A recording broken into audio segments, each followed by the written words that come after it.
معزز ناظرین، ہماری اس ویڈیو کا موضوع ٹرکش رائٹر الف شفق کی کتاب 40 رولز آف لو، محبت کے 40 اصول ہے۔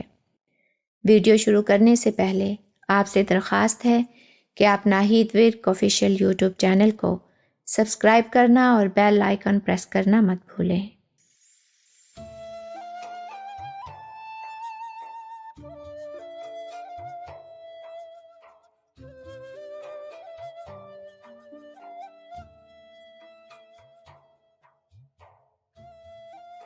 آج ہم محبت کے 40 اصول میں سے اصول نمبر 15 اور 16 بیان کریں گے۔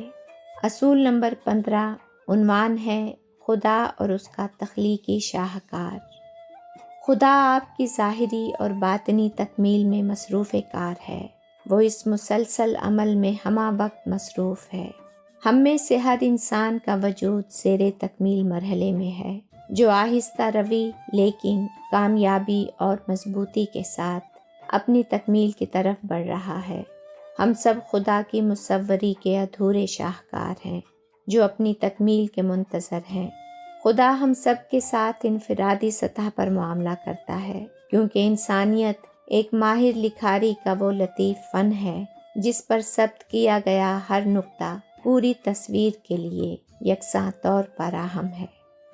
اس اصول کو تقویت قرآن کی اس آیت سے ملتی ہے جس میں کہا گیا ہے کہ ہر انسان کو بہترین ساخت پر بنایا گیا ہے۔ انسان کی بہترین ساخت یہ ہو سکتی ہے کہ ہم درست ہوتے ہوئے بھی معذرت کا رویہ اختیار کریں اور دوسروں کی غلطیوں کو نظر انداز کرتے ہوئے اپنے بڑے پن کا مظاہرہ کریں۔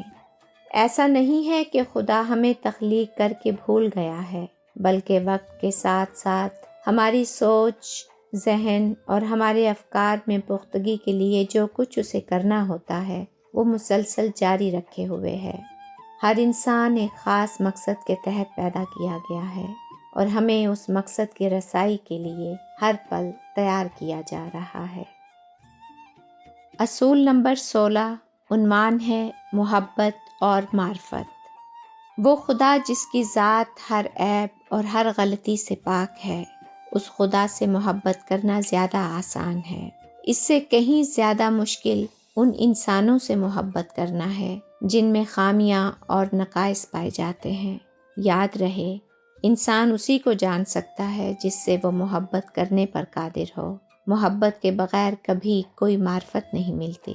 جب تک ہم خدا کی مخلوق سے محبت کرنا نہیں سیکھتے، تب تک ہم نہ تو سچی محبت کر سکتے ہیں اور نہ ہی حقیقی طور پر اپنے خدا کو جان سکتے ہیں۔ یہ اصول ہمیں بتاتا ہے کہ خدا کے بندوں سے بلا تفریق محبت ہی معرفت کا سچا راستہ ہے، اور خدا کی محبت ہمیں تبھی حاصل ہوتی ہے جب ہم اس کے بندوں سے غیر مشروط محبت کرنا سیکھ جاتے ہیں۔ ہم سب جو ادھورے پن کی مکمل تصویر ہیں، اپنی تکمیل کے مرحلے میں ہیں۔ اگر ہم اپنی ذات کی خامیاں اور اپنے ادھورے پن کو پہچان کر انسانوں کو ان کی غلطیوں کے ساتھ قبول کرتے ہوئے ان سے محبت کرنا سیکھ جائیں تو یقیناً اپنے خدا تک رسائی پا لیں گے۔ رب کا قرب حاصل کرنے کا بہترین ذریعہ اس کے بندوں کا کرب سمیٹنا بھی ہے، تو پھر کیوں نہ سب کی راہ کے کانٹے رب کی رضا حاصل کرنے کے لیے دور کیے جائیں۔